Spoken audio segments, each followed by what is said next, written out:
Welcome to Health for You. The general public and the vast majority of individuals are really extremely confused about this topic of nutrition. This is unfortunate because, as we now know, nutrition should be the leading field of biomedicine in the coming years. Diseases connected to diet are prevalent in America.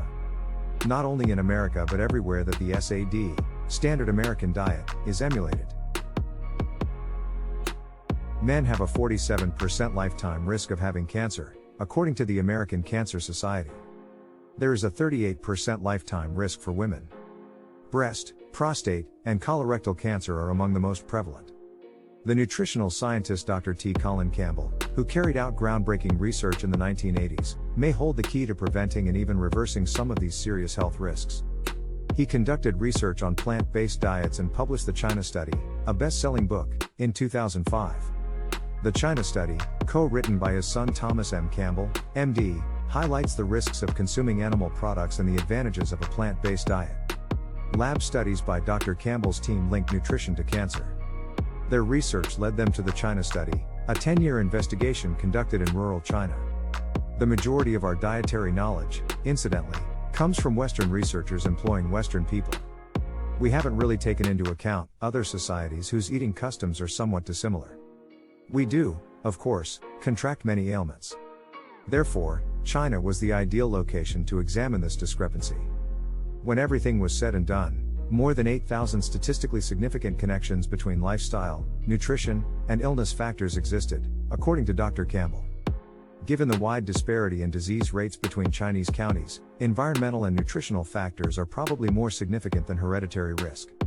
To understand why some Chinese communities had a lower risk of disease than others, researchers had to examine what the residents of each county consumed. Additionally, every sickness that was prevalent in one location was uncommon elsewhere. More than 10% of men may pass away from liver cancer in one county, whereas less than 1% of men could pass away from the disease in a county that was a few hundred miles distant. The same was true of throat cancer.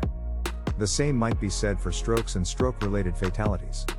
Every sickness that is frequent in one location is uncommon in another, thus all of the diseases that are widespread in China, or at least the diseases that are common in middle age, are mainly preventable by adopting some kind of sane, reasonable way of life.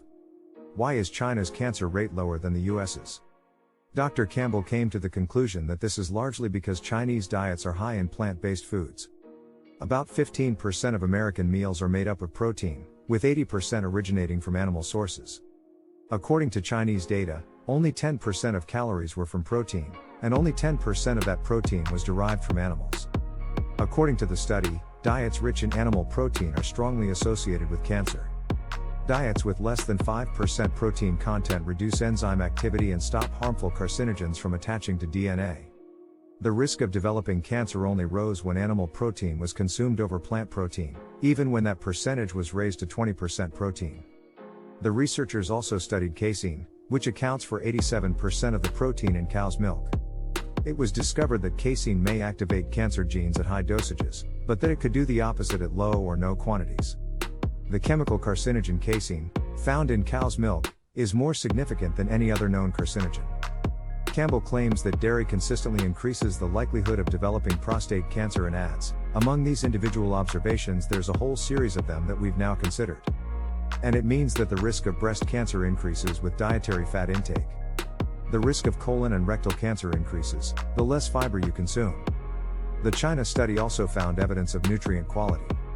Campbell points out that widespread hormone and antibiotic use came before America's higher disease rates while discussing cattle rearing procedures.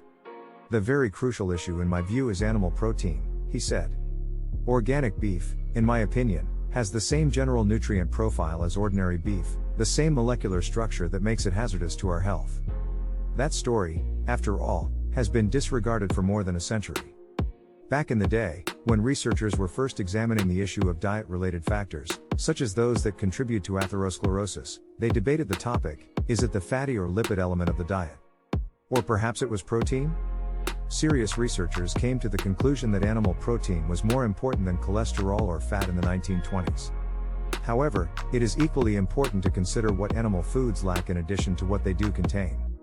Vitamins, minerals, antioxidants, fiber, and protein are abundant in plant-based diets.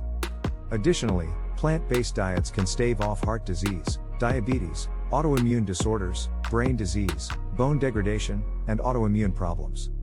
Antioxidants found in plants bind to the free radicals that cause diseases like cancer and help the body get rid of them. Another crucial component of the advantages of plant-based diets is fiber. Only found in plants, dietary fiber is essential for healthy digestion. Improved digestive health and a possible reduction in the incidence of colorectal cancer are two benefits of increased fiber consumption. Fiber is occasionally blamed for causing vital nutrients to leave the body too quickly. The China study showed that this was untrue. Iron levels were nearly doubled in Chinese communities eating a plant-based diet, despite the common misconception that this mineral is reduced in high-fiber diets. Compared to Americans who ate an animal-based diet, they consumed 34 milligrams of iron daily from plant-based foods. We now have information that the general public should be aware of. And they don't really have a good chance to find out. And I'm referring to a plant-based, whole foods diet. What can we learn from the China study? Although Western societies may have developed medical systems, our rates of disease are nevertheless very high. According to the China study, eating a plant-based diet results in fewer incidences of disease and proves that excellent nutrition, not heredity, forms the basis of good health. As Dr. Campbell states, plants have a robust nutrient profile, and Dr. Campbell continues to disseminate evidence-based information on plant-based nutrition with his millions of followers across the world. That's all for today. Don't forget to subscribe and press the bell. Stay healthy.